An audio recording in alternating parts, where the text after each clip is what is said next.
If the one who saved your life was standing right beside you, but no one else could see him? When art restorer Maya Ellis survives an impossible inferno, she's left with more than just smoke-stained clothes and unanswered questions. Something ancient and powerful now pulses beneath her skin, allowing her to see what others can't, including the hauntingly beautiful being with mismatched eyes who pulled her from the flames.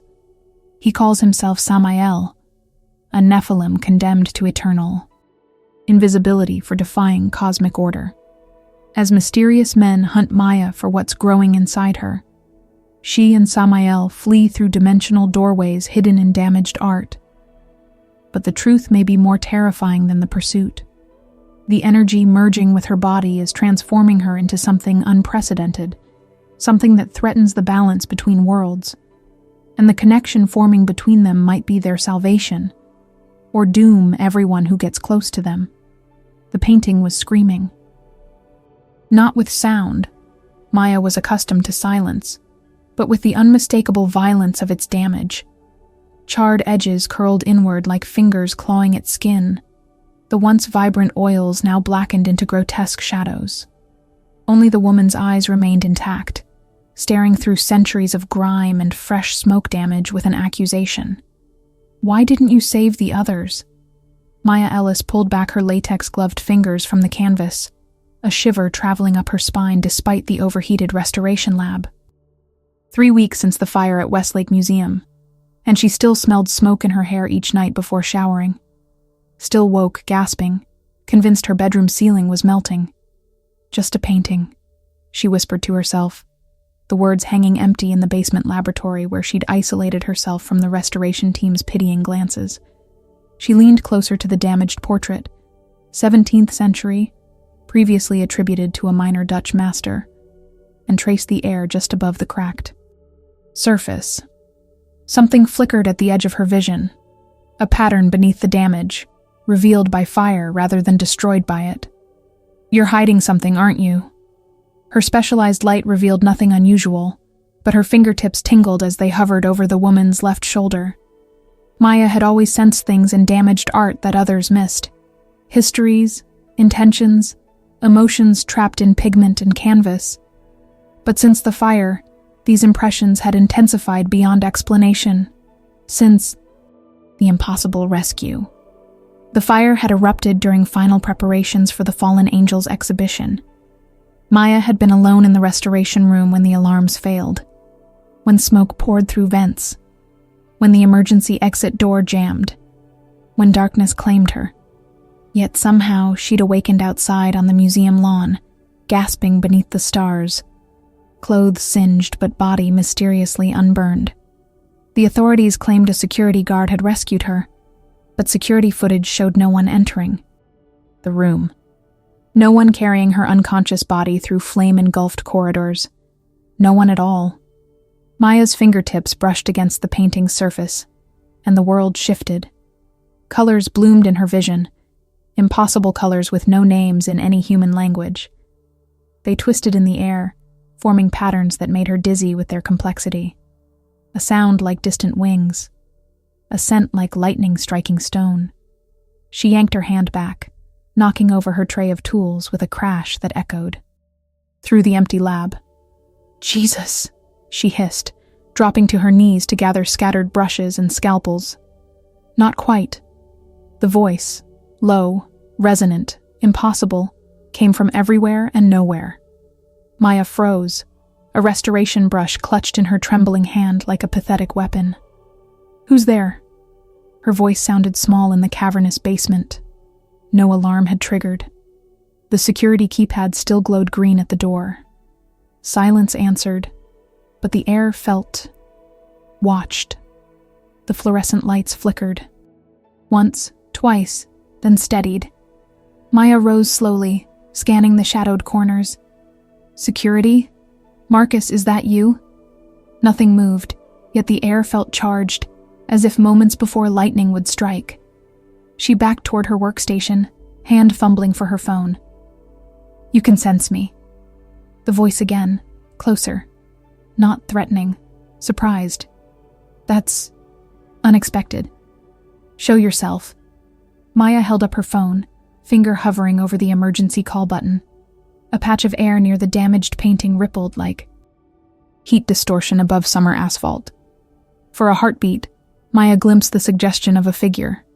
Tall, broad-shouldered, with strange patterns of light and shadow moving across visible skin. Then nothing. I can't. Frustration edged the voice. Not fully. Not yet. Maya should have run. Called security. Screamed. Instead, she took a step forward, drawn by scientific curiosity and something deeper, more primal. What are you? A humorless laugh. Complicated. The air shifted again, and Maya caught another glimpse. Dark hair, features too perfect to be human, and eyes. One eye reflecting light like polished silver, the other absorbing it like the deepest void. You pulled me from the fire. Not a question. Certainty bloomed in her chest as memories crystallized. The sensation of being carried by impossibly strong arms, a cool radiance penetrating smoke-filled lungs, the brush of feathers that weren't quite physical. The distortion moved closer. You shouldn't remember that. But I do. Another step forward. I remember wings. The temperature in the room plummeted. The damaged painting behind her rattled against the wall. You're in danger, Maya Ellis. Her name in that voice felt like a physical touch. The fire wasn't an accident, and they'll realize soon that you survived with something that doesn't belong to you. What are you talking about? But even as she asked, Maya felt it. A warmth beneath her sternum that hadn't been there before. A light inside her ribcage. That wasn't metaphorical. The distortion expanded, nearly taking human form before collapsing again. The missing artifact wasn't destroyed. Somehow it's in you. That's impossible. But her voice lacked conviction. The doctors had been baffled by her lack of smoke inhalation, by the strange luminescence in her blood work they'd attributed to equipment error. Look at your hands, Maya. She glanced down. Fine lines of light traced her veins, visible through skin gone suddenly translucent. Not blood. Something else entirely pulsed through her circulatory system. A strangled sound escaped her throat. What's happening to me? The Ixian fragment recognized you as a vessel. The voice softened. I intended to save only your life. I didn't know it would choose you. The light beneath her skin pulsed brighter, then faded back to invisibility. Maya felt dizzy, clutching the workbench for support. They're coming for it. Tonight. The air compressed around her, almost like arms steadying. Her. The Brotherhood burned the museum to extract it. When they discover it survived in you, the security panel by the door suddenly flashed red. Multiple overrides. Too late. Urgency replaced the measured tones. They found you. The emergency lights flashed on as the main power cut. Through the small window in the lab door, Maya glimpsed dark figures in the hallway, moving with disciplined precision. Not museum security. What do I do? She whispered, terror closing her throat. The air beside her solidified enough that she felt pressure against her arm, guiding her toward the painting. Touch it again. There's a doorway hidden in the pigment, one of many I've guarded for centuries. The painting. The Dutch portrait with eyes that knew too much. Maya hesitated only a second before pressing her palm against the canvas. The colors exploded around her again, but this time she didn't pull away. The patterns in the air reorganized themselves, forming a tunnel of impossible geometry. The door to the lab burst open. Men in dark clothing rushed in, weapons drawn. Take my hand, the voice commanded, and for an instant, Maya saw him clearly, in human beauty, skin that alternated between translucent light and moving shadows. And those eyes, silver and void, widened in urgency. She reached for him as the first bullet splintered the workbench beside her. Their fingers touched, and the world dissolved into color and fire. I've been guarding the threshold between worlds for 3,642 years. Not once in that eternity had a human seen me without my permission. Until her. Maya Ellis collapsed against me as we emerged from the pathway, her body trembling with the shock of transition. Humans weren't meant to travel through the fold spaces between dimensions. Most would die instantly, their atoms scattered across multiple planes of existence. Yet she remained intact, though barely conscious. The light inside her protected her. The light that shouldn't be there. Where? She gasped, her fingers digging into my forearm with surprising strength. My skin rippled beneath her touch, oscillating between translucence and shadow, as my dual natures reacted to human contact. Somewhere temporary, I answered, supporting her weight while scanning our surroundings. I'd guided our passage to a decrepit church I'd used as a waypoint for centuries. Abandoned, forgotten, its consecration long faded, but its threshold properties intact. Dust motes floated in beams of moonlight filtering through shattered stained glass. The collapsed altar still bore ancient symbols beneath layers of grime, symbols no human theologian would recognize. My footsteps echoed against stone floors. Hers made no sound at all, a side effect of traveling the pathways. You're really seeing me. I couldn't keep the wonder from my voice. Since my sentencing, no mortal eyes had perceived my form. I existed between perceptions, a ghost with physical force but no visibility. Her eyes, dark brown with flecks of gold, focused on my face, pupils dilating as they processed my inhuman features. What are you? The term your kind would use is Nephilim. The word tasted bitter, a slur created by fearful humans, adopted by the celestial courts as a mark of shame. Half angel, half demon. She straightened, pulling away from my support while keeping her distance. Her scientific mind was cataloging details, the shifting patterns across my skin, the asymmetry of my eyes, the suggestion of wings that wouldn't fully materialize in this reality. Inaccurate, I corrected. We are neither halves nor wholes, but something altogether different. We? There were others. Once. She processed this, gaze darting around the ruined church. I saw the moment fear returned, her body tensing as memory resurfaced. Those men, they were shooting at us. At me. The brotherhood of the final eclipse. I moved toward the fractured altar, needing distance from her perception. It had been so long since I'd been seen. It felt like standing naked in a blizzard. Exhilarating and excruciating. They've hunted artifacts like the one inside you for millennia. Her hand rose to her sternum, where the Ixian fragment had somehow embedded itself within her human form. You keep saying that, inside me. That's impossible. Says the woman who just traveled through a painting to a church 30 miles away. A laugh escaped her, sharp, bordering on hysteria. Fair point. She rapped, her arms around herself, and I noticed she still wore thin latex gloves, incongruously pristine against her smoke-stained clothing. I don't even know what to call you. Samael. The poison of God, she translated immediately, surprising me. The angel of death.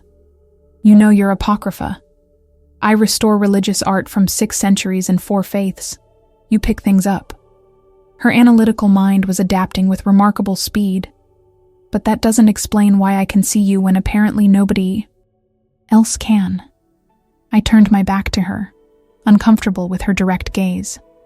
3 millennia of invisibility had left me unprepared for observation. The fragment seeks resonance, I said finally. It contains pure essence, what humans might call soul matter, from both celestial and infernal realms. When I carried you from the fire, it must have sensed compatibility. Compatibility, she repeated flatly. With what? Angels? Demons? With me. The truth emerged before I could stop it. My specific frequency. Her expression hardened with suspicion. You planned this. No. The word emerged forcefully enough to make the decrepit walls vibrate. I moderated my voice. I've been tasked with keeping the fragment hidden for centuries. The last thing I wanted was for it to merge with a mortal. She paced in a small circle, restoration-trained fingers twitching as if seeking tools. So what happens now? Can you remove it?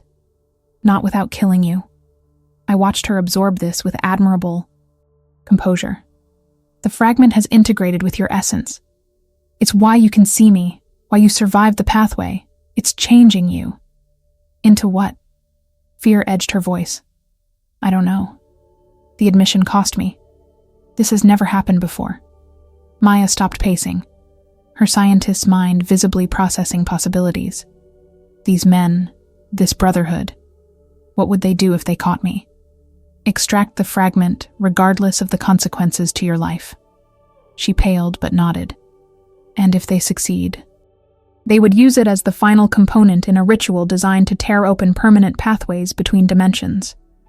Your world would be flooded with entities your kind is not prepared to encounter. Apocalyptic. Great.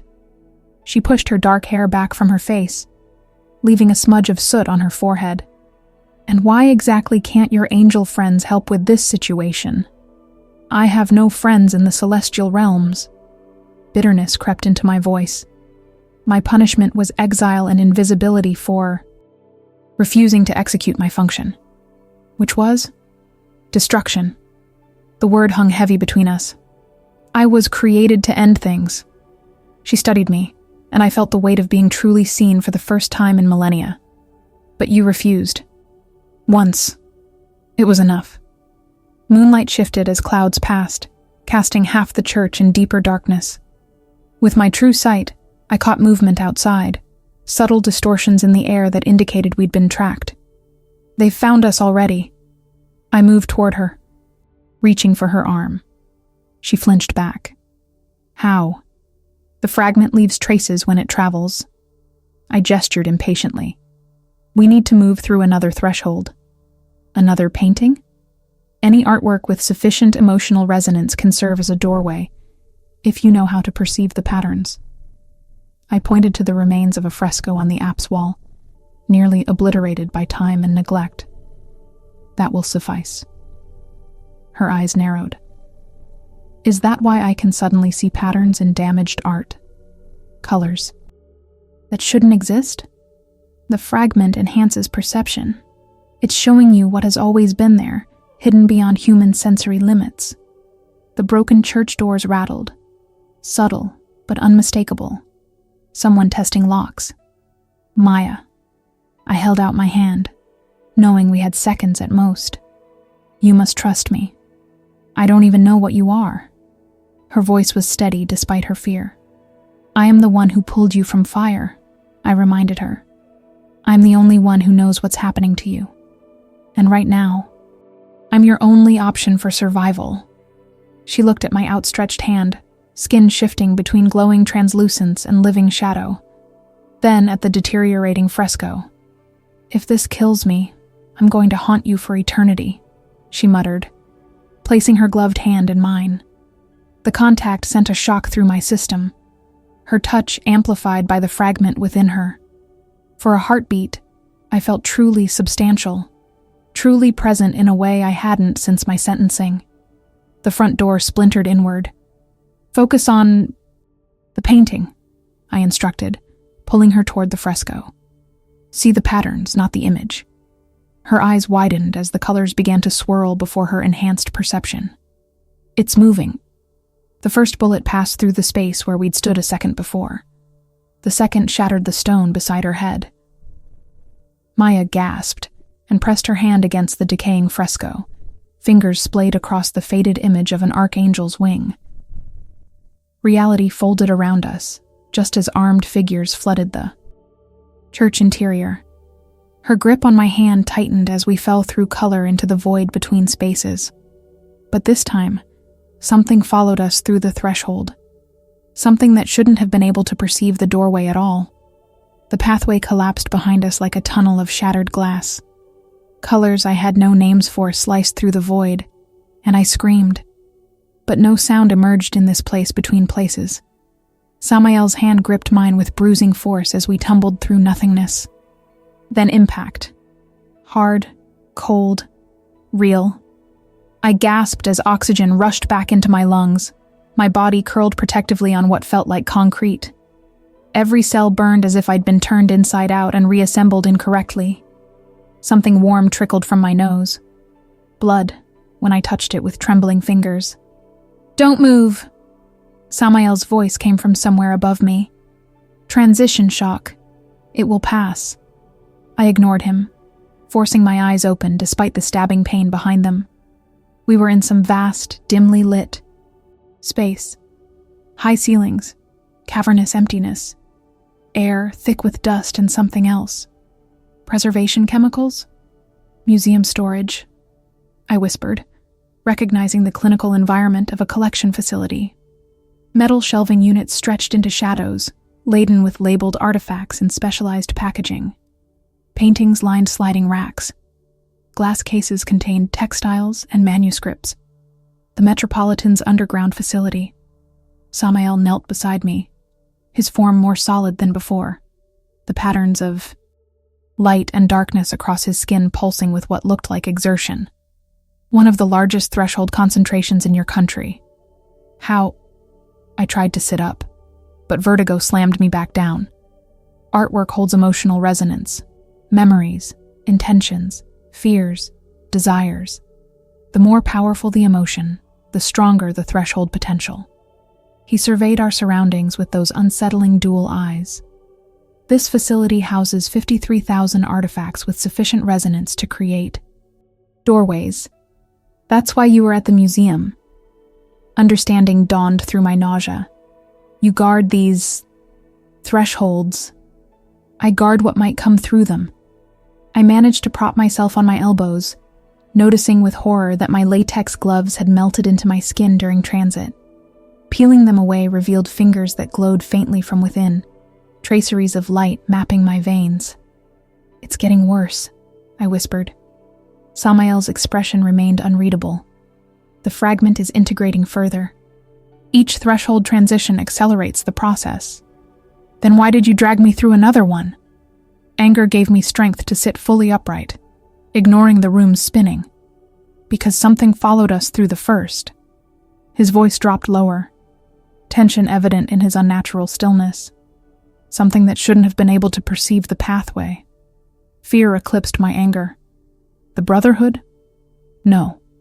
His eyes narrowed, focusing on something beyond normal sight. Something else. Something hungry. A distant crash echoed through the storage facility, metal striking concrete, followed by an unnatural skittering sound. Samael moved with impossible speed, pulling me to my feet and behind a massive crate. "What is it?" I whispered, my restored artwork curator's brain absurdly noting we were hiding behind a climate-controlled container for ancient textiles. "Tracker." His voice barely carried to my ears. "Infernal realm. They sense threshold disturbances." Another crash. Closer. The skittering multiplied, like thousands of insect legs scraping metal. "But you said nothing could follow. Nothing should be able to." Frustration sharpened his words. "The fragment's energy is creating anomalies I've never encountered." The emergency lights along the ceiling flickered, casting the storage facility in momentary darkness before resuming their dull red glow. In that instant of blackness, I saw it. A suggestion of movement along the far wall, something that flowed like liquid, but moved against gravity, climbing vertically with jerking, unnatural motions. "Oh God," I breathed. Not remotely. Samael's arm extended protectively before me, his skin shifting to almost complete shadow. Camouflage, I realized, as he blended into the darkened space. The thing paused, quivering as if tasting the air.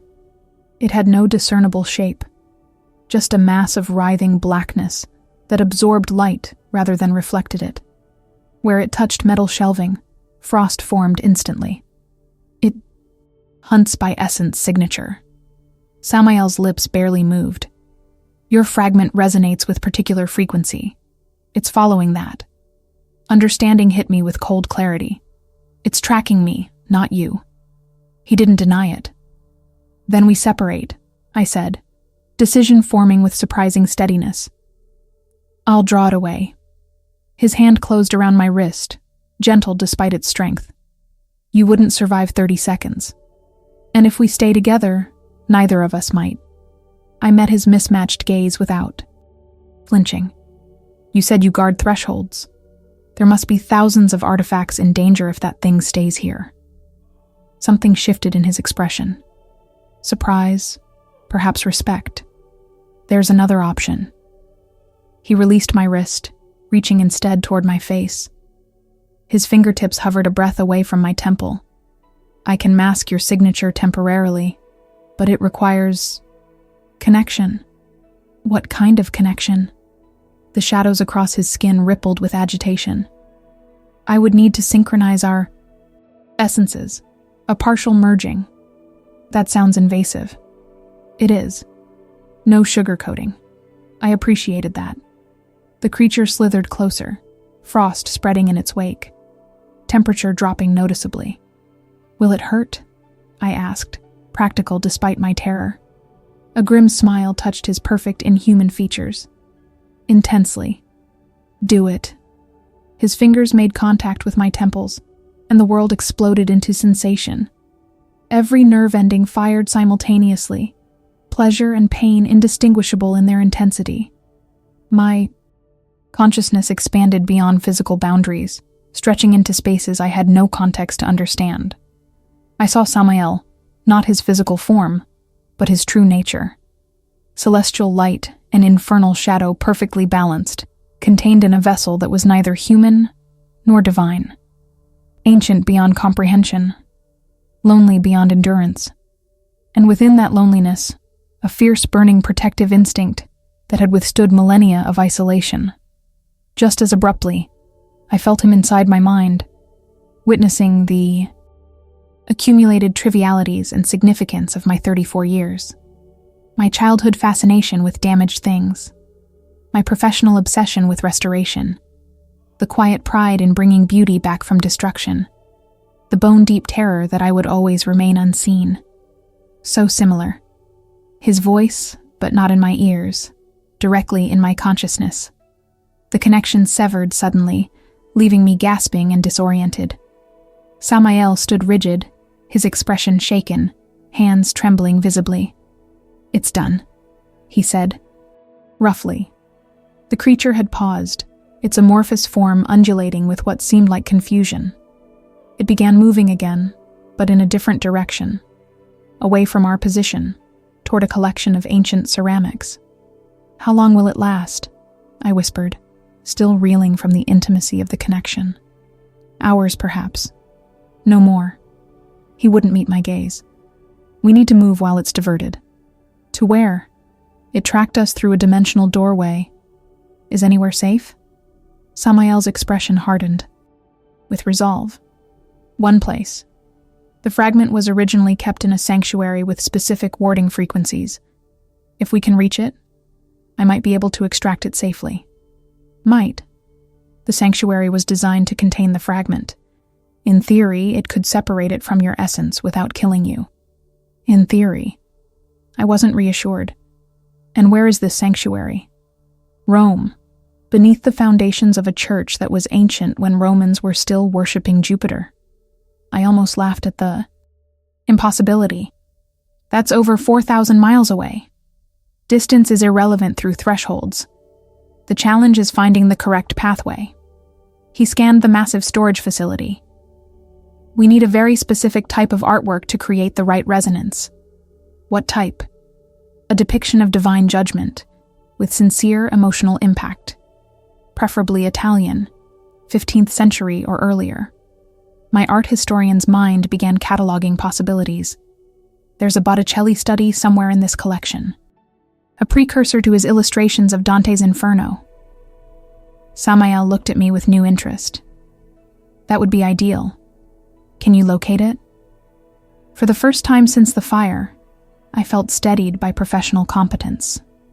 The Met's organizational system is standardized. European Renaissance drawings would be in climate-controlled flat files, section H12 through J17. A deafening crash interrupted us as entire shelving units toppled somewhere in the darkness. The creature had grown frustrated with its false trail. It's adapting, Samael warned, pulling me toward the direction I'd indicated. The masking won't fool it much longer.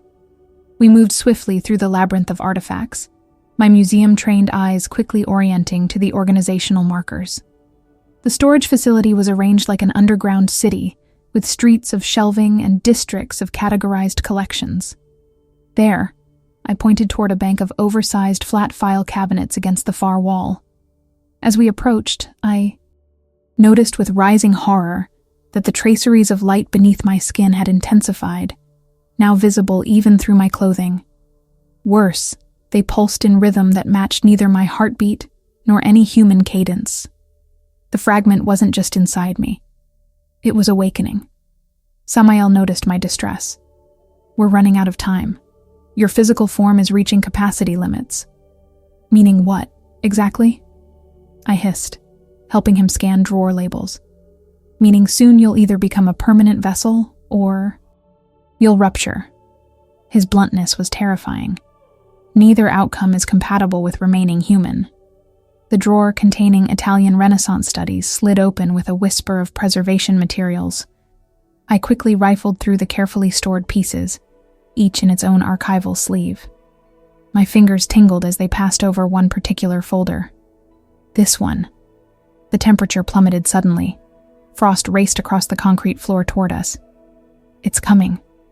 Samael's body shifted further into shadow form, darkness swirling around him like a cloak. Find the Botticelli. Now. I tore open the folder with desperate speed, conservation ethics forgotten in the face of survival. The drawing inside, sanguine and ink on yellowed paper, depicted souls in judgment, some ascending, others descending to torment. Is this it? I held it toward Samael. His eyes widened. Yes. Perfect. I placed my glowing fingers against the ancient paper, seeking the patterns the fragment now allowed me to perceive. For a terrifying moment, nothing happened. Then the drawing began to bleed. Not deteriorate, but transform. The red chalk flowing like actual blood, reforming into doorway configurations I somehow recognized. Samael! I gasped as the paper grew hot beneath my touch. He pressed his hand over mine, our fingers intertwining against the drawing. Focus on Rome. Ancient stone. Underground. Sanctuary. The creature lunged from shadows, its formless mass solidifying into something with many limbs and gaping maws filled with crystalline teeth. The drawing burst into flames that felt cold against my skin. Reality bent around us. As we fell through the newly formed threshold, I glimpsed the creature's multiple mouths opening in silent screams of fury. Then darkness claimed us once more. I existed between oblivion and awareness, between agony and ecstasy, between what I was and what I was becoming. The fragment burned within me, expanding through my chest and into my limbs. Memories not my own flickered behind my eyelids. Vast celestial architecture, battles fought with weapons of pure light, falls through endless void, bargains struck in chambers of living flame. The essence of angels and demons coursed through human veins never meant to contain such power. I felt myself unraveling, molecule by molecule. Return. A command, not a request. Samael's voice, anchoring me to reality. Maya Ellis, art restorer, human. Return. I gasped awake to absolute darkness, and the scent of ancient stone. My body convulsed, back arching as light erupted from my skin, illuminating a space that hadn't seen illumination in millennia. Rough-hewn walls surrounded us, carved with symbols that hurt my eyes to observe directly. The floor beneath me was a perfect circle of obsidian, inlaid with metals I couldn't identify. Metals that sang with harmonic frequencies just beyond human hearing, but which I could now perceive. The sanctuary, I whispered, my voice sounding foreign to my ears, layered with harmonics I'd never produced before. Samael knelt beside me, his dual nature more pronounced than ever. In this sacred space, his celestial aspect glowed brighter, silver eye luminous with internal light, while shadows writhed more aggressively across the opposite side of his face, the void dark eye absorbing all illumination. "Yes," he confirmed, studying me with barely concealed concern. "One of 7 built to contain fragments of primal essence." I tried to sit up, but my limbs responded strangely, as if they'd forgotten how to coordinate movement. "What's happening to me?" The transition accelerated the fragment's integration. His hand hovered above my sternum, sensing rather than touching. "It's nearly complete." Terror seized me. "You said that would make me not human." "Yes." No platitudes, no false comfort. I forced myself upright despite the disorientation, taking inventory of my body. The traceries of light had spread to cover my skin. Entirely. A network of luminous circuitry that pulsed with alien rhythm. My clothing had partially fused with this new dermal layer, creating a disturbing hybrid of fabric and luminous tissue. More disturbing, I could feel my internal organs rearranging, optimizing for the energy now flowing through them. Bones reinforcing, muscles densifying, brain rewiring. "Fix this," I demanded, panic rising. "You said the sanctuary could extract it safely." Samael rose and moved to the center of the circular chamber, where a pedestal of the same strange metal stood. That was the function of these sanctuaries, to contain the fragments after they were extracted from the original Nephilim. "Original Nephilim?" I repeated, pieces connecting. "The fragment came from one of your kind?" "Not my kind, specifically." His expression darkened. "From one of the first ones. The true hybrid beings created before the celestial schism. When their power grew too great, they were decommissioned." "Decommissioned." The euphemism chilled me. "You mean slaughtered?" "Worse." His fingers traced symbols on the pedestal, activating dormant energies. "They were unmade. Essence extracted and split into fragments. Consciousness dispersed. The ultimate execution." The chamber responded to his touch, ancient mechanisms awakening. The symbols on the walls began to glow with the same light that coursed through my veins, and I felt a resonant pull from the pedestal. "This fragment contains memories," I realized, pressing a hand to my temple as foreign images continued to surface. "Experiences. A perspective." Samael nodded grimly.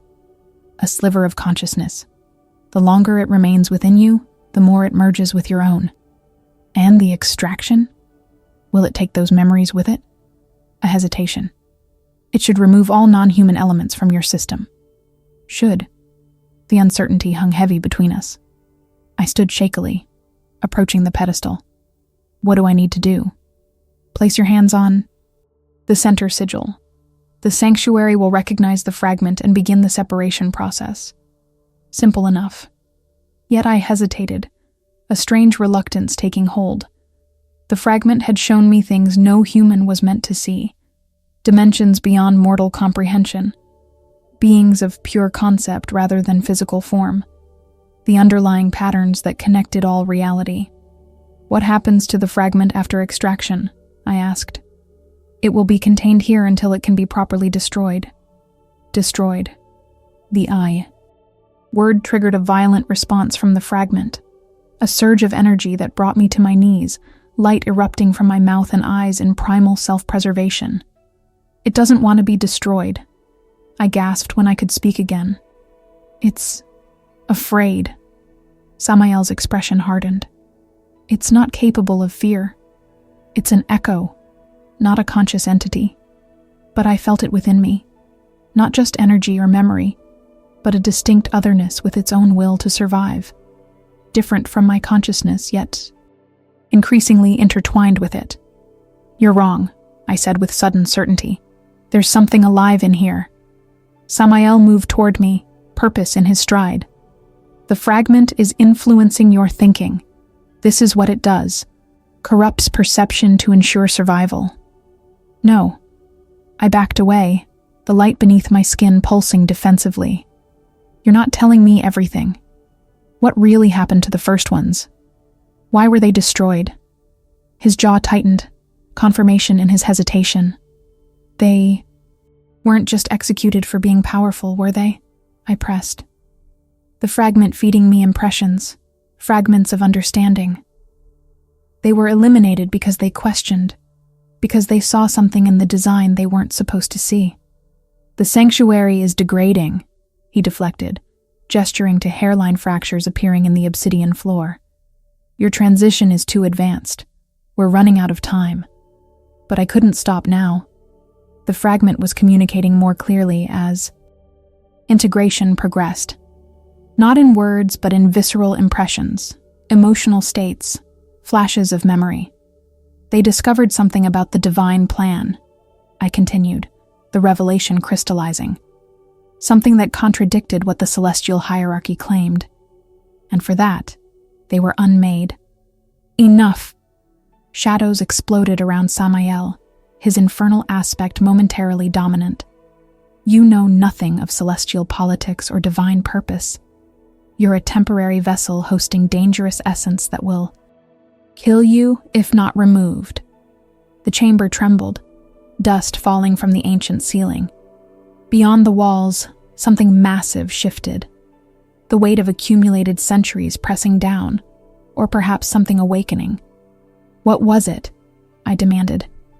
What did they discover that was worth genocide? Samael's expression contorted with ancient pain. That the war between heaven and hell was orchestrated. That angel and demon alike were manipulated by forces beyond both. That the divine plan was neither divine nor planned, but a cosmic accident perpetuated by beings desperate to maintain control. The admission hung in the space between us. The first ones united, he continued, quieter now. Celestial and infernal aspects in harmony, they began building a third path, one not beholden to either power. For this heresy, they were condemned by both sides. Understanding flooded through me. And you refused to carry out their execution. I refused to unmake those who had found truth. He confirmed. My punishment was to guard the fragments for eternity, invisible and untouchable, watching, but never interfering with the very pieces I refused to destroy. The sanctuary walls cracked further, ancient wards failing under the pressure of contained energies. The fragment is too integrated now, Samael warned, urgency returning. If you don't allow the extraction immediately, there won't be enough of your original essence left to reconstitute. I looked down at my transformed body, light flowing through unfamiliar pathways, human limitations falling away with each passing moment. Fear warred with fascination, terror with transcendence. What if I don't want to go back? The question emerged unbidden. Samael's mismatched eyes widened. You can't survive as a hybrid, Maya. Your human form wasn't designed for this integration. Neither was yours originally, I countered, the fragment supplying knowledge. The first Nephilim were experiments, adaptations, evolutions. Abominations, he corrected harshly.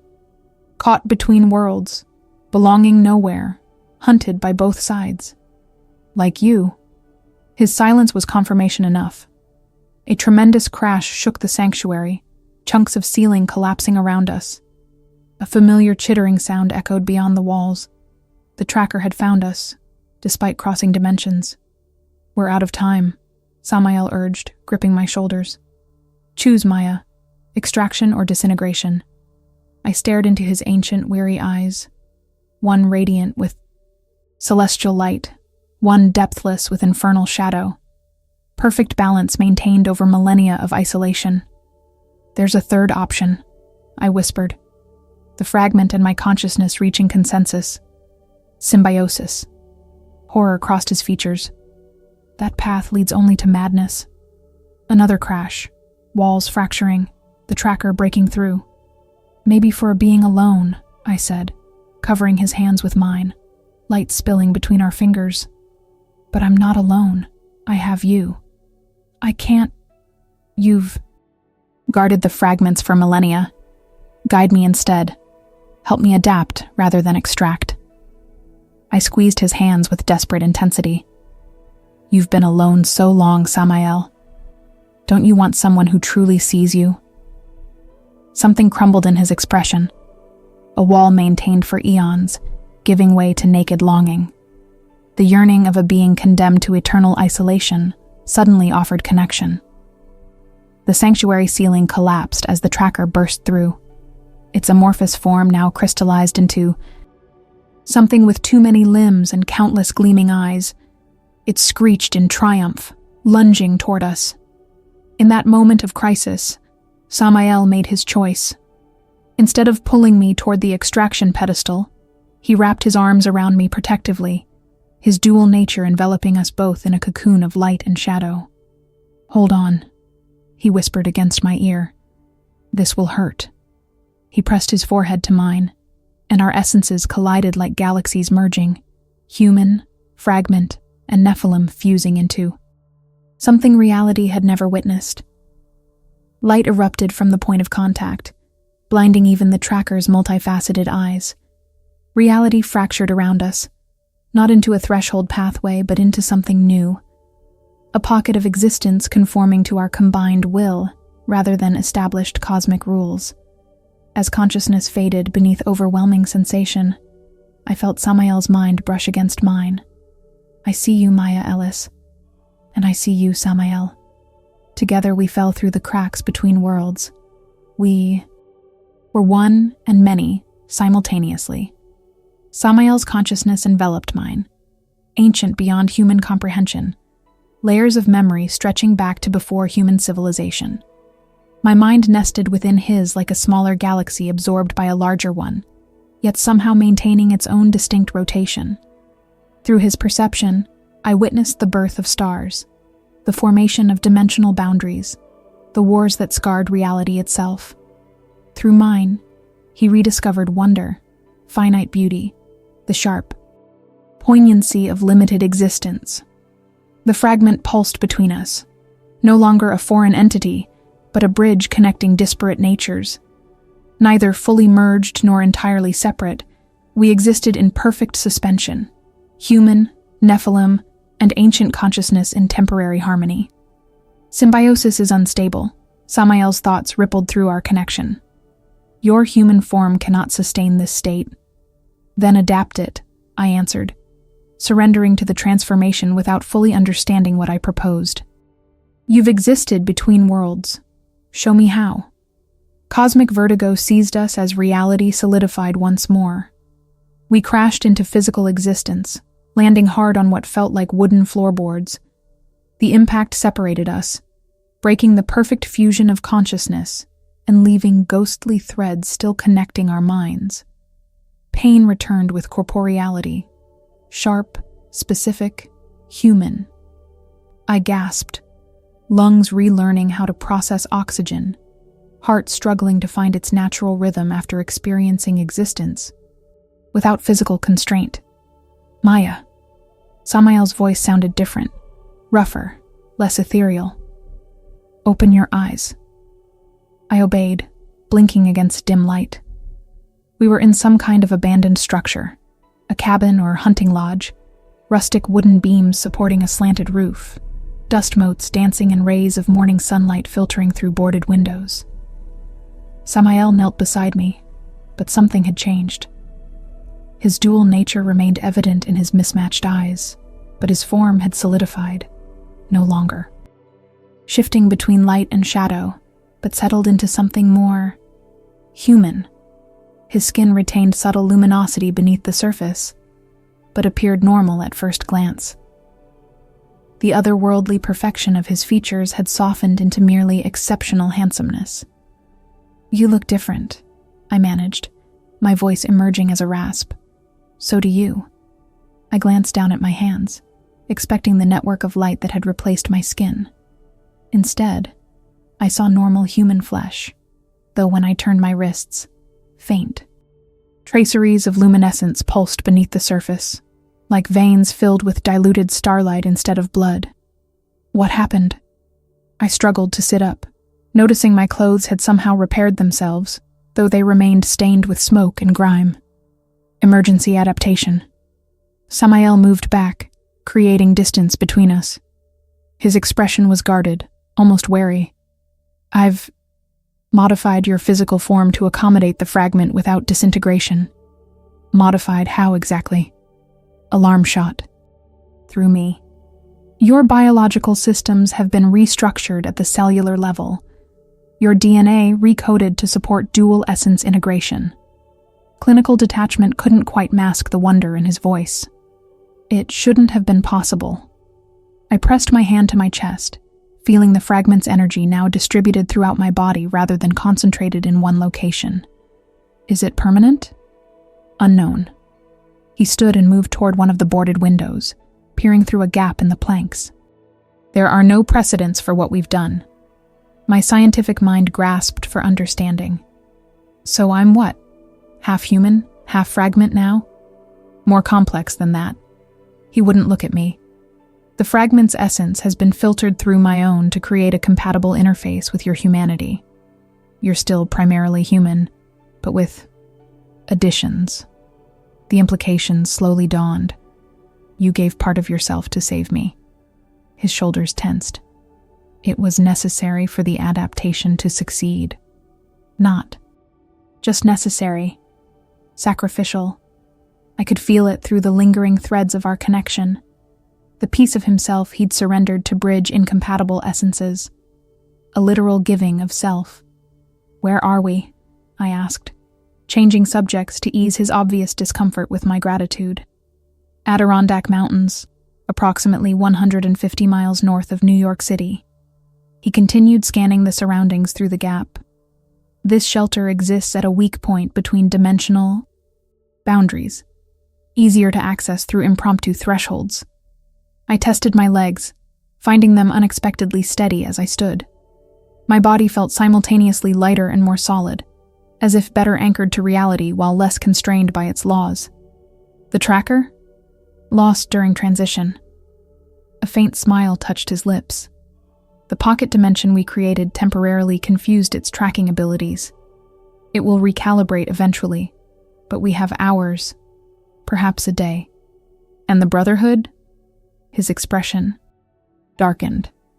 A more persistent problem. They have technological means of tracking essence signatures, cruder but effective. And unlike the tracker, they understand human patterns. They'll be checking transportation hubs, running facial recognition.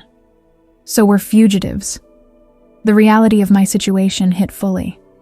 I can't go home, can't contact anyone, can't access my accounts without leaving digital breadcrumbs. Correct. I ran my hands through my tangled hair, reality settling like a weight. My life is over. Your previous life, Samael corrected, finally turning to face me fully. What remains is undetermined. Something in his tone made me look closer at him. The wariness in his posture wasn't directed outward at potential threats, but inward, at me, or rather, at what I had become. You're afraid of me, I realized with shock. His jaw tightened. Not afraid. Cautious. You've integrated a fragment more successfully than should be possible. The original first ones took centuries to achieve the balance you've managed in hours. Because of you, I reminded him. Your intervention. Even so. His gaze tracked the subtle glow beneath my skin. There are implications I hadn't considered. Before I could press further, he stiffened, attention snapping toward the cabin's crude door. With inhuman speed, he moved to my side, one hand covering my mouth before I could speak. Someone approaches, his thoughts whispered directly into my mind. The casual telepathy should have shocked me, but it felt natural after our deeper merger. I remained still, listening with newly enhanced senses. Footsteps on the forest floor outside, human, heavy-booted, attempting stealth but betrayed by cracking twigs and shifting leaves. Brotherhood? I projected the thought experimentally, unsure if the connection worked both ways. Samael's slight nod confirmed both my question and the success of the communication. 3, maybe 4. Armed. How did they find us so quickly? They didn't track us directly. They're searching all possible bolt holes in the region. Standard protocol. He removed his hand from my mouth, moving silently toward the door. His body language had transformed completely. Predatory focus replacing existential uncertainty. Whatever his concerns about my transformation, immediate threats took precedence. "Can you create another threshold?" I asked mentally. Not without preparation. Each transit weakens dimensional barriers. Too many in succession risks larger breaches. The footsteps paused outside. Low voices conferred. Too quiet for even my enhanced hearing to distinguish words. Samael gestured toward the back of the cabin, where rough-hewn steps led to what might be a cellar or storm shelter. Down. Now. I moved quietly toward the steps, testing each board before committing my weight to avoid creaks. The hatch at the bottom was secured with a rusted padlock that Samael snapped with a casual twist of his fingers. The space below was dirt-floored and smelled of mildew and animal droppings, barely high enough to stand upright. Thin shafts of light penetrated through cracks in the cabin floor above.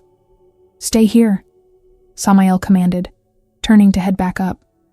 I grabbed his wrist, the contact sending a jolt of energy between us.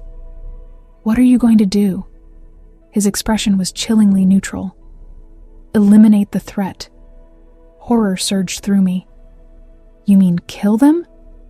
"They're humans. Humans who would extract the fragment regardless of your survival. Humans who serve. Forces that would tear reality apart for power. There must be another way." I held his gaze, refusing to release his wrist. "I won't be responsible for deaths." Something softened in his expression. Respect mingled with exasperation. "Your compassion is admirable but impractical." The cabin door above creaked open. Boots on floorboards. The metallic sound of weapons being readied. Samael made his decision, pulling me deeper into the cellar's shadows. "Stay absolutely silent." Even with enhanced forms, we're vulnerable to conventional weapons. We pressed against the earthen wall as figures moved across the floor above, dust filtering down through the boards. I counted 4 distinct movement patterns, systematic in their search. "Clear main room," a voice reported. American accent, military precision. "Thermal scan shows recent activity," another responded. "Within the hour." "Check for hidden spaces. These old hunting cabins often have concealed storage." Samael tensed beside me as footsteps approached the cellar hatch. I felt his nature shifting, shadows gathering around him as he prepared to attack the moment we were discovered. Without conscious thought, I reached for the fragment's energy distributed throughout my system, drawing it toward my hands. A plan formed intuitively, knowledge that wasn't mine guiding my actions. "Wait," I projected to Samael. "I have an idea." The hatch creaked open. Light spilled down the crude steps. A flashlight beam swept the darkness. I channeled the fragment's energy through the new pathways in my body, focusing on the concept Samael had shown me during our merger.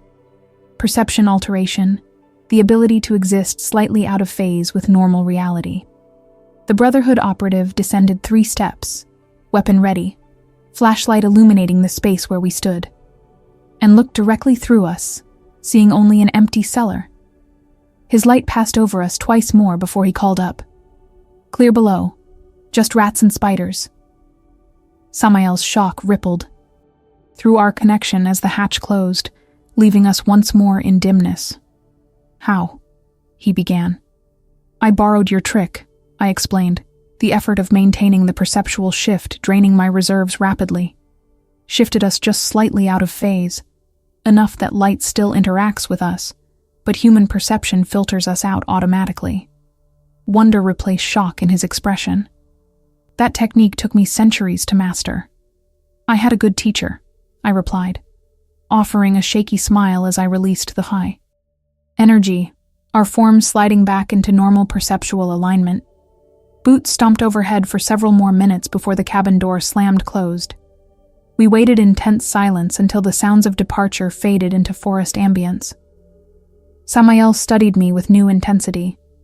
You shouldn't have been able to do that. But I did, I countered, equally unsettled by my intuitive grasp of impossible techniques. The fragment is giving you access to abilities even the first ones developed gradually. His voice held concern rather than admiration. Your adaptation is accelerating beyond expected parameters. Is that dangerous? He hesitated, honesty warring with reassurance. Unprecedented is always dangerous. As we cautiously ascended to the cabin's main floor, I felt the fragment's energy stabilizing within my transformed biology. No longer foreign, no longer painful, just differently familiar, like learning to use prosthetic limbs that gradually become extensions of self. What happens? Now? I asked, surveying the crude shelter that had temporarily saved us. Samael moved to retrieve something the Brotherhood operatives had overlooked, a cloth-wrapped bundle hidden in the chimney's loose bricks. Inside was a small leather journal, its pages covered with symbols similar to those in the sanctuary. Now we find a permanent solution, he said, tucking the journal inside his clothing. Before what you're becoming attracts even greater attention. From what? His mismatched eyes met. Mine, ancient weariness momentarily visible through his composed exterior. From both sides of the war that destroyed the first ones, he said quietly. From those who would ensure no hybrid consciousness ever threatens their control again. Dawn broke over the mountains as we made our way through forest, so ancient it felt like walking through the memory of a wilder world. Samael moved silently ahead of me, occasionally pausing to consult the leather journal he'd recovered from the cabin. I followed with less grace, but surprising stamina, my transformed body adapting to exertion in ways I'd never experienced. The Brotherhood operatives will report finding nothing, Samael explained, as we crossed a narrow stream, stones slick with morning dew. But their superiors will recognize the inconsistency, thermal readings showing recent presence, yet no visual confirmation. They'll send more specialized trackers. How much time does that buy us? 12 hours, perhaps 18. He helped.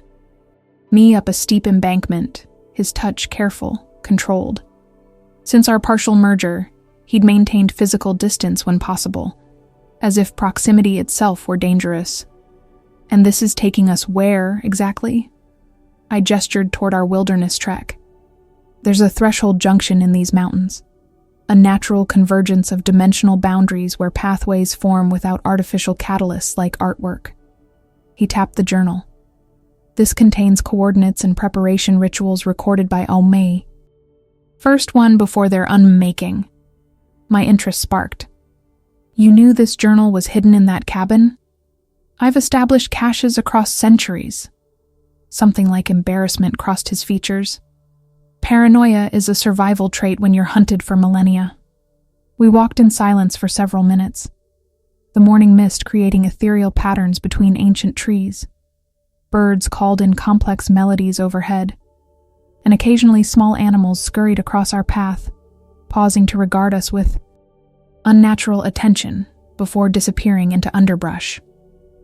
They sense what we are, Samael noted, following my gaze toward a fox that had stopped to stare with uncanny intelligence. Animals perceive essence more directly than humans. I absorbed this with growing fascination. What else will change? In how I perceive things, I mean. Your senses will continue expanding beyond human parameters. He ducked beneath a low-hanging branch. Colors beyond your spectrum. Sounds at frequencies previously inaudible.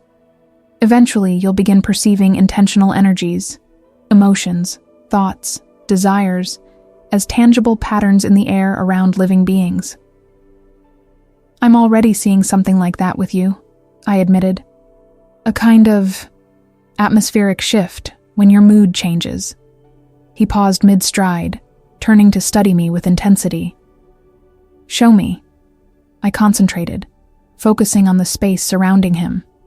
At first nothing, then, there, subtle ripples in the air, like heat distortion, but more structured, colored with emotional valence. Right now, there's a corona of amber and deep blue around you, I described, squinting to better perceive the phenomenon. It pulses when you're concerned, which is pretty much constantly. When you're focused on practical matters, it tightens closer to your body, more organized. When you think about broader implications, it expands and becomes more turbulent. Astonishment crossed his features. You're describing essence aura perception. That ability typically takes decades to develop, even among natural essence manipulators. I shrugged, uncomfortable with his scrutiny.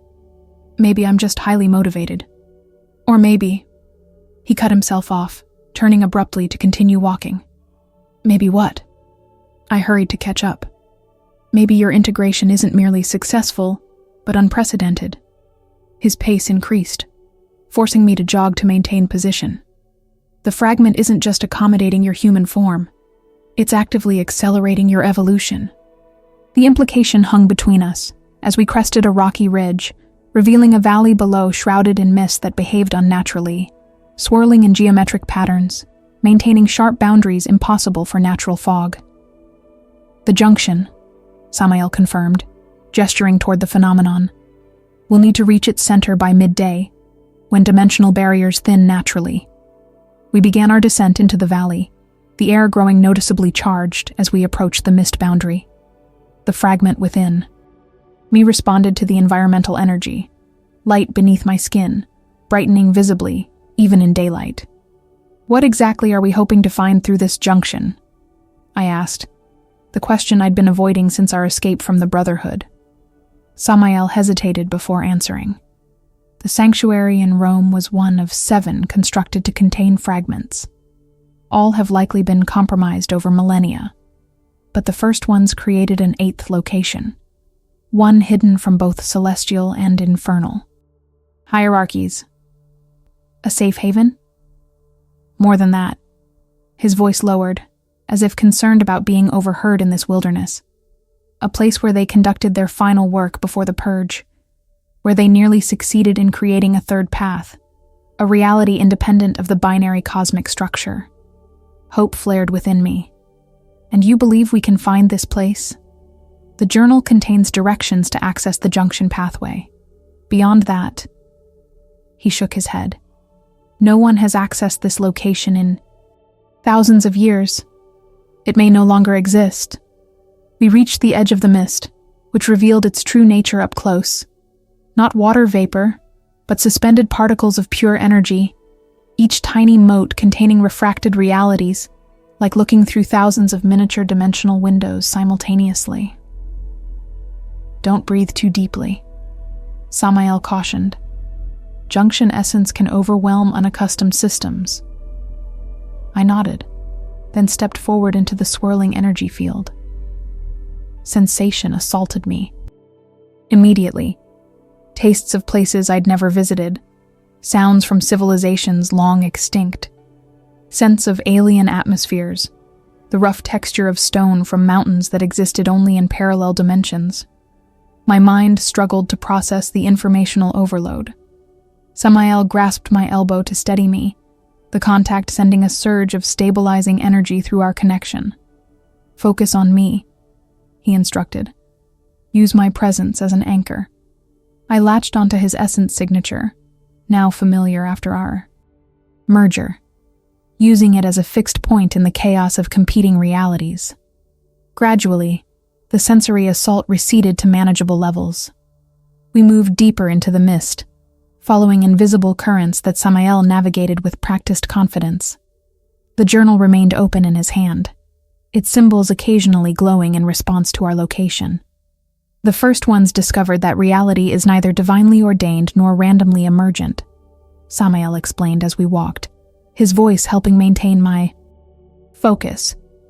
It's a consensual structure, maintained by collective belief and perception. They theorized that by creating a sufficient concentration of hybrid consciousness, entities existing outside the binary system, they could establish an alternative framework of reality. They wanted to break free of heaven and hell entirely, I realized. Create their own existence. Precisely. Neither celestial light nor infernal shadow, but something new. a spectrum rather than a duality. Pride tinged his voice. It was brilliant, revolutionary, and utterly forbidden. The mist thickened around us, reality becoming increasingly malleable. Gravity shifted subtly. Light behaved according to unfamiliar physics. Time stretched and compressed unpredictably. At the center of the junction, we found a perfectly circular clearing where the mist couldn't penetrate. A null space approximately 20 feet in diameter, where a stone platform rose slightly above the ground. Carved into its surface was an intricate pattern of interlocking symbols, similar to those from the sanctuary, but with subtle differences. A threshold key. Samael knelt beside the platform, comparing the carved symbols to those in the journal. More sophisticated than any I've encountered. I circled the platform, my newly enhanced perception detecting energy signatures embedded within the stone itself. It's alive, I murmured with wonder. The threshold is consciously waiting. Samael glanced up sharply. You can sense that? I nodded, dropping to my knees to place my palm against the stone. The moment I made contact, the carved symbols illuminated with the same light that flowed beneath my skin. Information flooded through the connection, not in language but in pure conceptual transfer. It recognizes the fragment, I gasped. It's responding to me. Impossible, Samael breathed, moving to my side. The key should only activate for one who participated in its creation. Realization struck us simultaneously. The fragment, I whispered. It's from one of the first ones who created this threshold. Not just any first one. Samael's voice held reverence and alarm in equal measure. A founder. One of the original architects of the third path. The platform's illumination intensified, symbols rearranging themselves into new configurations. The stone beneath my palm warmed, then liquefied, flowing like quicksilver around my fingers without burning. It's calibrating to your unique essence signature, Samael explained, watching with fascination. Recognizing the fragment while accommodating your human components. Pain lanced suddenly through my arm, the liquid stone seemingly extracting something from my blood. I tried to pull away but found myself immobilized, locked in connection with the ancient mechanism. Samael! Panic edged my voice. He grasped my shoulders but didn't attempt to break the connection. It's authentication. The threshold must verify the fragment's identity before opening. The process lasted seconds that stretched like hours, the stone sampling my transformed essence before finally releasing my hand. The liquid metal solidified once more, but in a new configuration, a spiraling pattern that pulsed with expectation. It's waiting for the completion sequence, Samael muttered, frantically scanning the journal. There should be a verbal component, a phrase in the first one's language. The information surfaced in my mind unbidden, as if the fragment itself were answering his query. Words formed on my tongue, sounds no human vocal apparatus should produce, yet my transformed physiology managed. Enoch, Verath, Solomir, and Tai, I intoned, the syllables resonating with the carved symbols. Samael's head snapped up, shock evident. How did you... The platform split open before he could finish, stone petals unfurling like some massive geometric flower. Light erupted from the center, not harsh or blinding, but deeply saturated, colors existing beyond standard. Spectrums. A pathway opened beneath us, not the disorienting transit of our previous thresholds, but an actual physical tunnel descending into the earth.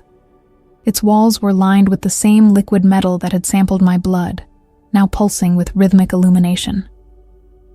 The entry to the Founder's sanctuary, Samael confirmed, awe overwhelming his usual reserve. I never thought I'd see it actually open. The journal in his hands began to smoke, ancient pages crumbling to ash as their purpose was fulfilled. He let the remnants scatter, focusing instead on the revealed passage. After you, he gestured with unexpected formality. I hesitated at the threshold. Is it safe? A rare smile touched his lips. Absolutely not. but it's our only option. As I took the first step onto the luminous staircase, the fragment within me surged with what felt unmistakably like recognition, like returning home after an absence so long you've forgotten what home feels like. Samael followed close behind me. The platform ceiling shut above us as we descended into the hidden world of the first ones, the originators of the fragment I now carried, the architects of rebellion against cosmic order, the beings whose destruction had defined Samael's existence for millennia, and perhaps our only hope for survival. The staircase descended through reality itself. Each step took us further from the world I had known, through layers of existence I had no context to comprehend. The walls of the passage shifted, between states, sometimes crystalline, sometimes fluid, occasionally becoming transparent to reveal impossible landscapes beyond. "Are those other dimensions?" I asked, gesturing toward a vista of floating islands beneath a sky of interconnected geometric shapes. "Probabilities," Samael corrected, his voice tight with barely contained wonder. The founders could perceive potential realities as clearly as actualized ones. This passage is showing us paths not taken. We continued our descent for what felt like hours but might have been minutes. Time behaved inconsistently here, stretching and compressing unpredictably. The fragment within me responded to the environment, resonating with the energy signatures embedded in our surroundings. "It recognizes this place," I murmured, pressing a hand to my sternum where the light pulsed strongest. "There's joy. Is that possible?" Samael studied me with concern. "The fragment contains memory imprints from its original bearer. Those emotional echoes would naturally respond to familiar surroundings. It feels more direct than an echo." I struggled to articulate the sensation. More like remembering a beloved childhood home I'd forgotten I once lived in. Before Samael could respond, the staircase terminated in an archway of living metal, inscribed with symbols that shifted and rearranged as we watched, responding to our presence, evaluating, deciding. "Another authentication point," Samael explained, indicating I should proceed first. I approached cautiously, the fragment's light intensifying with each step closer to the archway. As I reached the threshold, tendrils of energy extended from the archway's frame, delicate filaments of living light that reached toward me with sentient purpose. "Don't resist," Samael advised, as the tendrils made contact with my skin, sending shivers of recognition through my transformed body. "It's scanning your essence pattern." The process was intimate in ways I couldn't articulate. The ancient security system touching not just my physical form, but the very structure of my consciousness, examining the fragment's integration with my human mind. The tendrils withdrew suddenly, and the archway's symbols stabilized into a fixed pattern that glowed with approval. Beyond the threshold, a vast space became visible, and I gasped at the impossibility before us.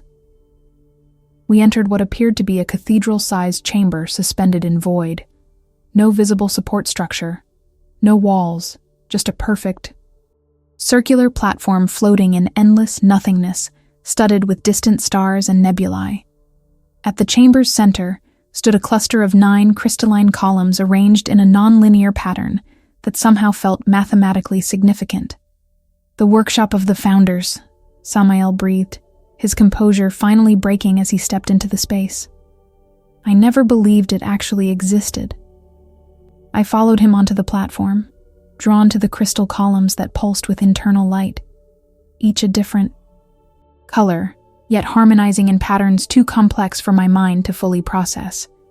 The fragment responded powerfully to their presence, light surging through my veins with almost painful intensity. "What are they?" I asked, approaching the nearest column, a structure of amber crystal that seemed to contain captured sunlight.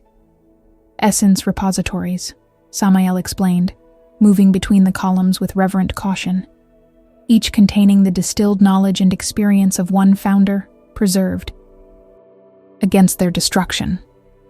Understanding dawned. Living libraries. More than that, consciousness storage. He placed a hand near but not touching the surface of a midnight blue column. When the celestial forces moved against them, the founders transferred portions of themselves into these repositories. Not enough to maintain individual identity, but sufficient to preserve their collective work. The fragment pulled me inexorably toward a column of silver-white crystal at the arrangement's center, taller than the others, its internal light pulsing in perfect rhythm with the energy flowing through my veins. "That one," I whispered. "It's calling to me." Samael moved quickly to intercept me. "Maya, wait. Direct contact could trigger—" Too late. My fingers touched the crystalline surface. The world exploded into pure information. I was everywhere and nowhere, my consciousness expanding beyond physical constraints as the column established connection with the fragment within me.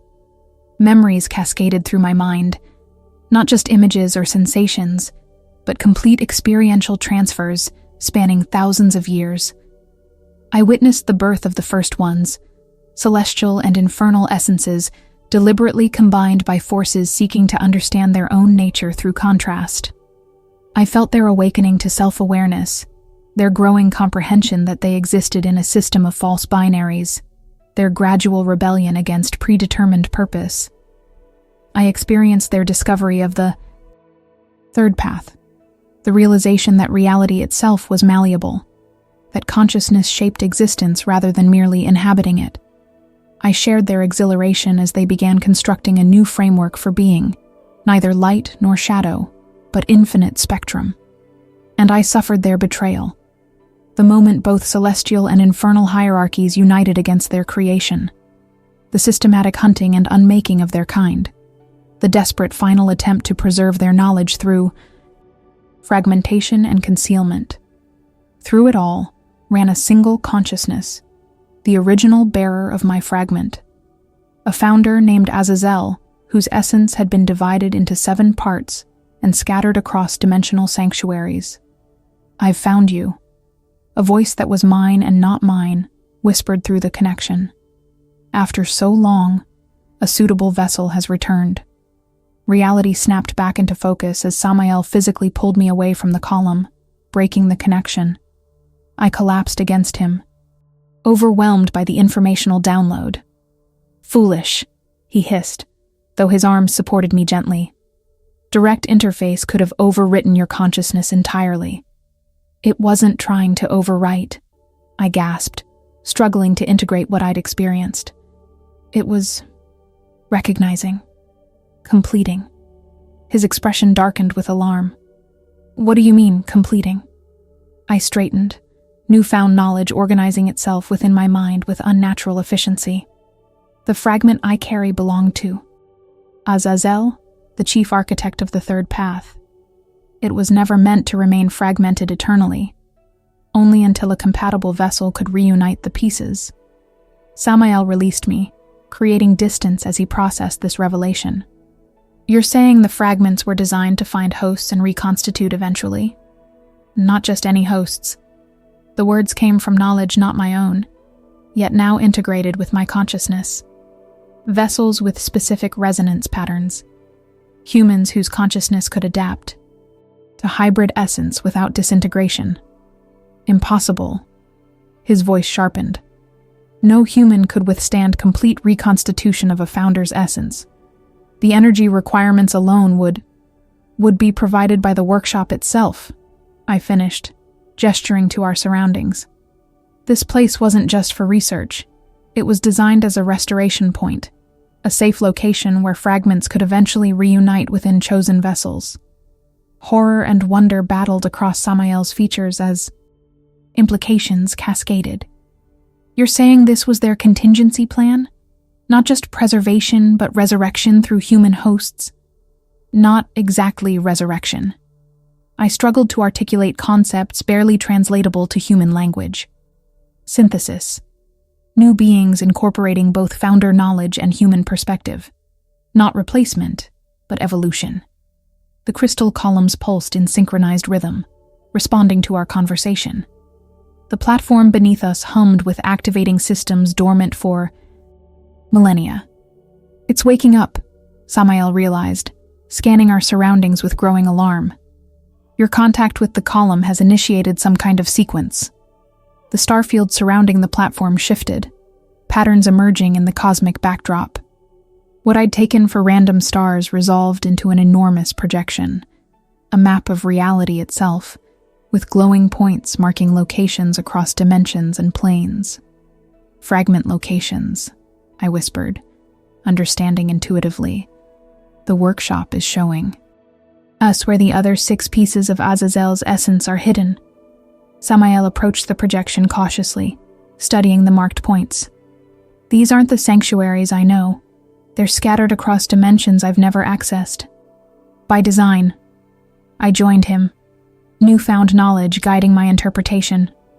When the founders realized they would be destroyed, they hid their most important fragments in locations neither celestial nor infernal forces could reach.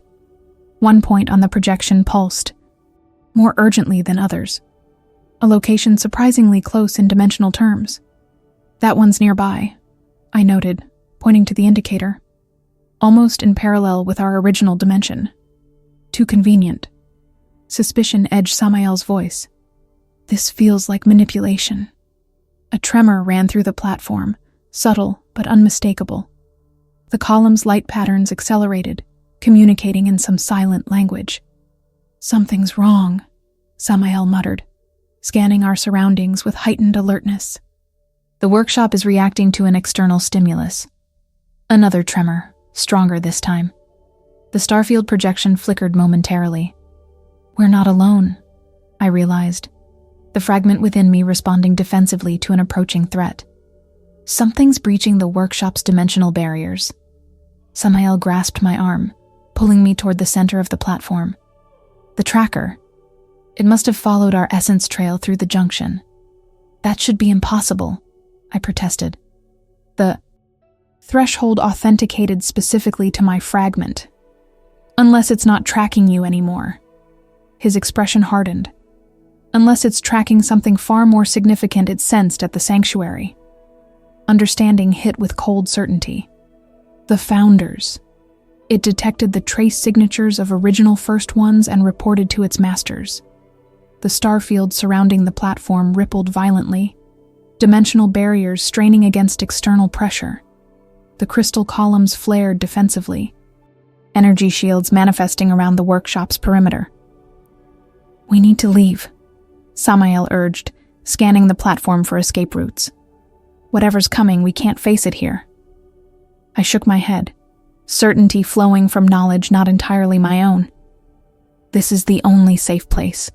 The workshop's defenses were designed to repel threats from 7,000 years ago, he interrupted harshly. The celestial and infernal hierarchies have evolved their methods since then. The dimensional barriers shattered with explosive force. Through the breach poured entities that defied comprehension. Not the tracker's semi-physical form, but beings of pure conceptual force. They appeared as fractal patterns of light so intense it burned the eyes, moving with geometric precision impossible for physical creatures. Angels, Samael named them, his form shifting instinctively toward shadow as celestial presences filled the space. Execution Squad. The entities surrounded the platform, their light forms, communicating in frequencies that vibrated the very fabric of reality. Though they spoke no words in any human language, their intent radiated with unmistakable clarity. Abomination detected. Founder essence identified. Purification protocols initiated. Samael moved protectively before me, his dual nature fully manifested. One side radiant with defiant celestial light, the other deepened with infernal shadow. For the first time I saw him as he truly was, neither angel nor demon but perfect. Balance, the living embodiment of the third path the founders had envisioned. Run, he commanded, power gathering around his form. Find the nearest fragment location. I'll hold them back.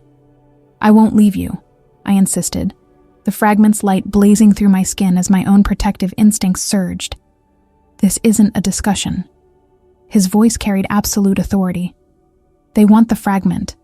Me, they've hunted for millennia. I know how to evade them.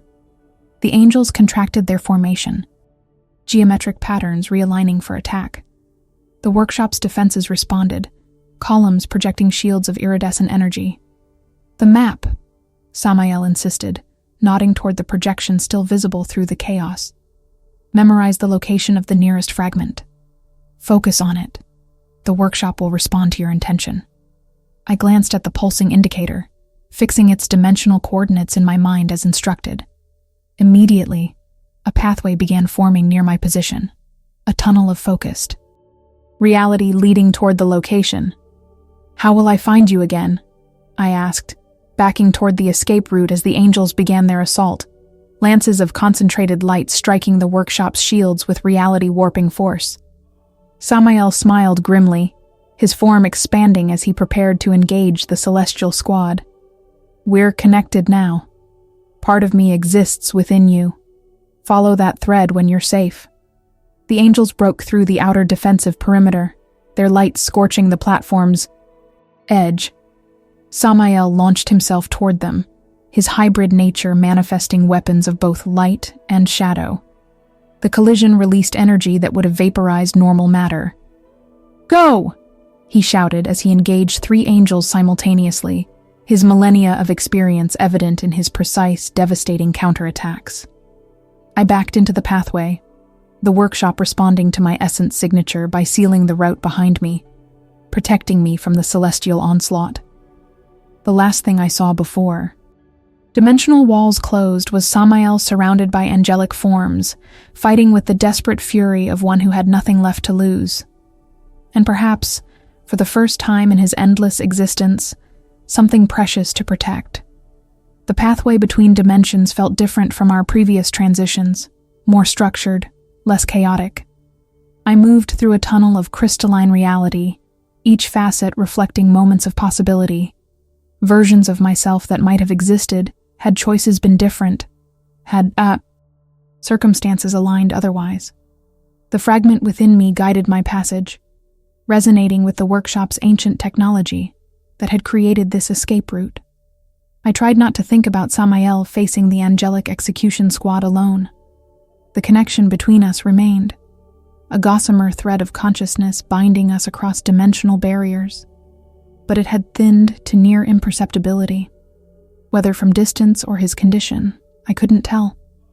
The pathway terminated abruptly, depositing me in a location so ordinary it seemed absurd after the cosmic grandeur of the workshop. I stood in an art conservation lab almost identical to my own at the Westlake Museum. Climate-controlled lighting, specialized workbenches, preservation equipment neatly arranged on stainless steel counters. But subtle wrongness permeated everything. The proportions were slightly off. Doorways too tall, countertops too low. The alphabet on equipment labels contained familiar letters arranged in impossible combinations. Outside windows revealed a night sky where 3 moons of different sizes hung among unfamiliar constellations. A parallel world, then. Similar to mine, but fundamentally altered in its underlying physics and evolutionary history. At the center of the lab stood a glass display case containing a single object, a small bronze figurine no larger than my hand. It depicted a being with 6 wings arranged in geometric precision around a humanoid form, its face not fully formed but suggested through elegant abstraction. Despite its apparent antiquity, the metal gleamed with internal light, pulsing in perfect synchronization with the fragment inside me. "The second piece," I whispered, approaching the case cautiously.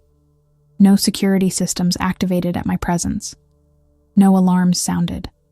The preservation lab remained eerily silent, as if patiently waiting for this exact moment for centuries. I placed my hand against the glass case, and it dissolved at my touch. Not breaking, but phase shifting into particulate matter that dispersed into the air.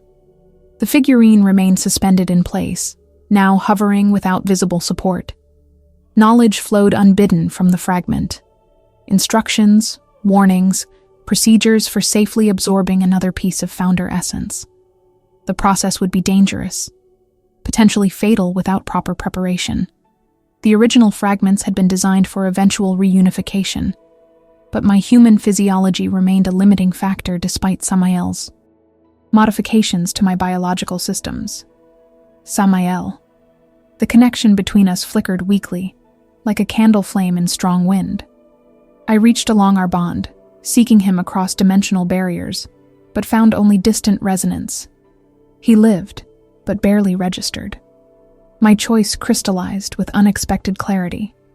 I could pursue the path of reunification, gather the scattered pieces of Azazel's essence, and become something beyond human, beyond Nephilim. Or I could use this fragment to find Samael, to save the being who had sacrificed everything to protect me. Not really a choice at all. I touched the floating figurine, establishing connection with the second fragment. Instead of absorbing it as the workshop had intended, I focused on the thread connecting me to Samael, using the amplified power of both fragments to strengthen that tenuous bond. "Show me," I commanded the combined essence. "Show me where he is." Reality rippled around me as the fragments responded, transforming the conservation lab into a viewing portal. Through this dimensional window, I witnessed what had become of Samael after my escape.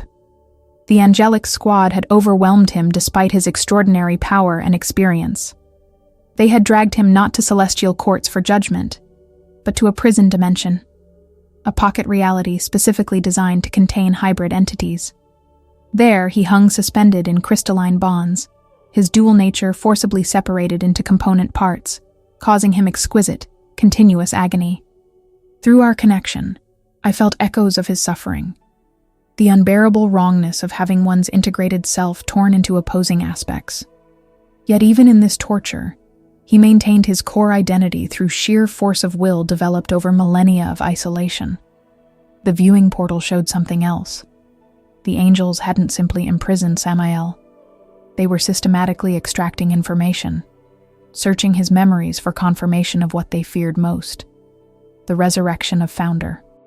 Consciousness through human vessels. Through me. They didn't yet know where I had gone. Samael was protecting that knowledge with everything he had left, hidden behind mental barriers constructed through thousands of years of guarding secrets. But he couldn't hold forever.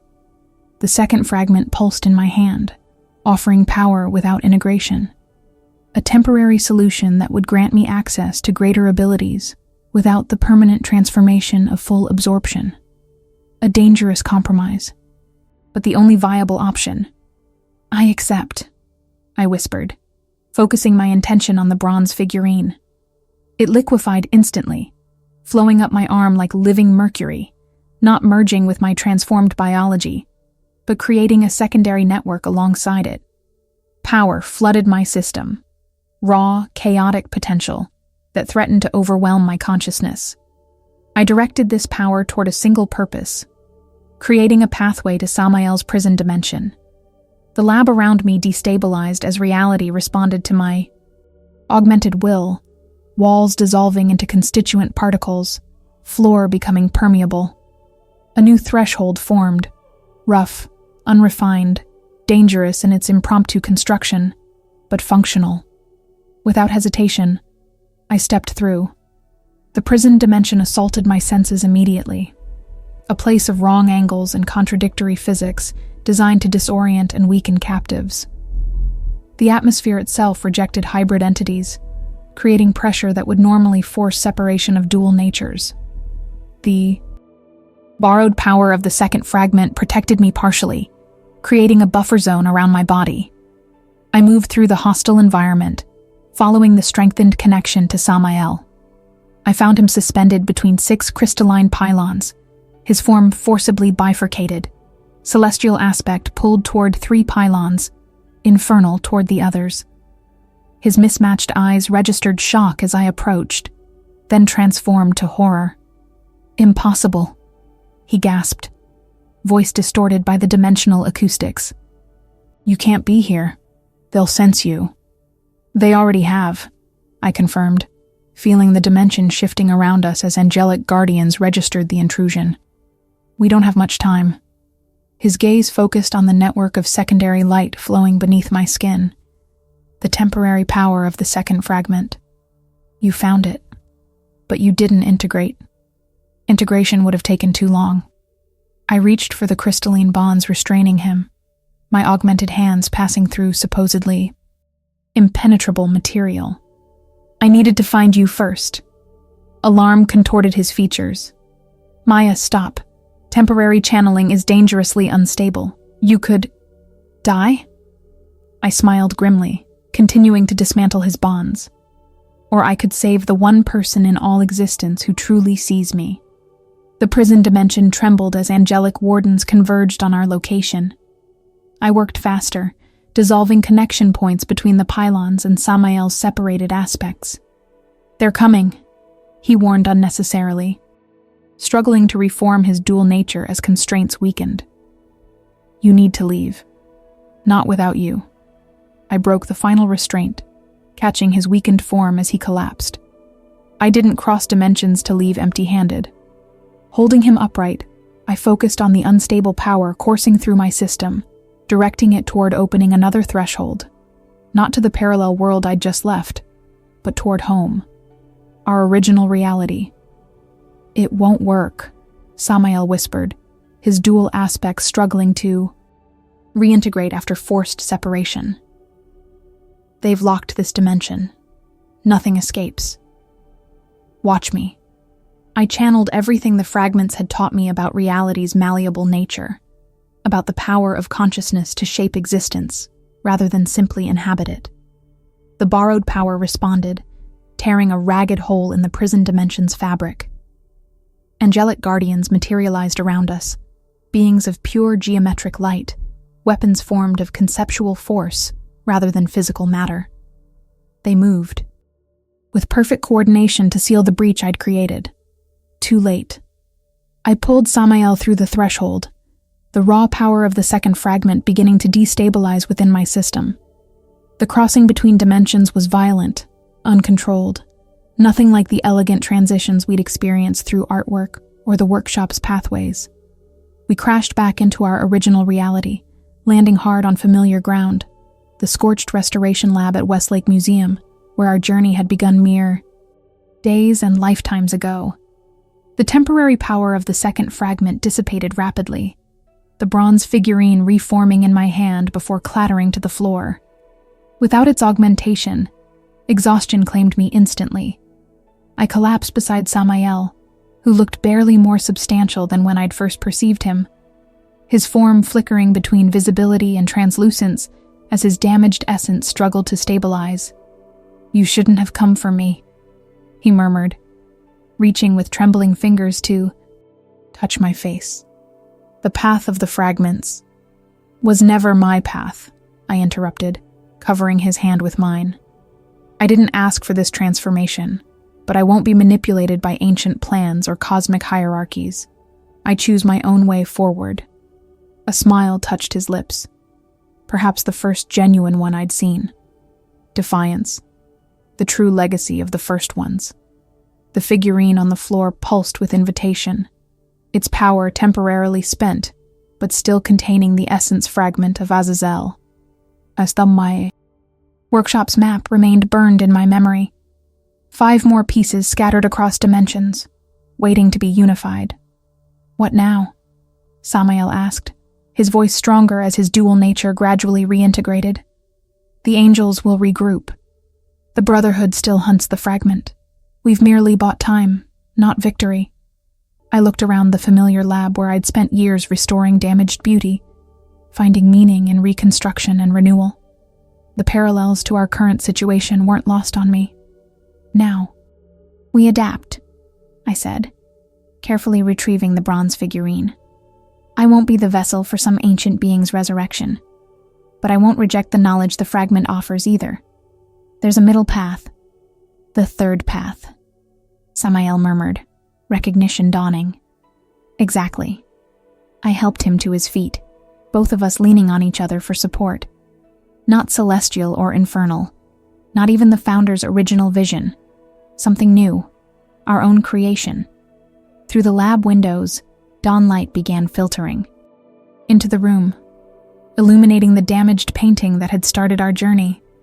The Dutch portrait, with knowing eyes that had contained the first threshold. "They'll never stop hunting us," Samael warned, though hope had kindled in his ancient gaze. "Both sides fear what we represent." "Good." I slipped the figurine into my pocket, the first fragment pulsing contentedly beneath my skin, now a part of me rather than a foreign entity. They should. We stood together in the strengthening sunlight. Two impossible beings. A Nephilim guardian who had defied cosmic order for conscience's sake, and a human art restorer transformed by ancient essence into something unprecedented. Both existing outside established categories. Both finally, truly seen. "What's the first step on this new path?" Samael asked, his hand finding mine. I smiled, thinking of the artwork we could use as doorways, the thresholds waiting to be discovered, the knowledge scattered across dimensions that no single hierarchy could suppress forever. "We collect what was scattered," I answered, feeling the rightness of the decision settle into my transformed being. Not to resurrect the past, but to create a future neither side ever imagined possible. His fingers tightened around mine, dual nature harmonizing with my hybrid essence. "A restoration project," he observed with subtle humor. "The greatest one imaginable," I agreed, turning toward the door and whatever waited beyond. "Shall we begin?" In a world that forces us to choose sides, Maya and Samael discovered the courage to forge their own path. When faced with cosmic powers demanding conformity, they chose connection over separation, compassion over duty, and love over fear. What would you sacrifice to be truly seen by another soul? How far would you go to protect someone who finally understands who you really are? Their journey reminds us that sometimes the most beautiful restorations aren't of objects, but of broken spirits finding each other, across impossible divides. In a universe trying to tear them apart, they became something unprecedented, not by following ancient prophecies or predetermined destinies, but by choosing each other moment by moment, threshold by threshold. If you were moved by Maya and Samael's story, share it with someone who makes you feel truly seen, someone who accepts both your light and shadow. And if you haven't found that person yet, remember, sometimes the most extraordinary connections appear when we're brave enough to step through unfamiliar doorways. Follow for more stories that blur the boundaries between worlds. And remember, not all heroes can be seen, but their impact on our hearts remains eternal.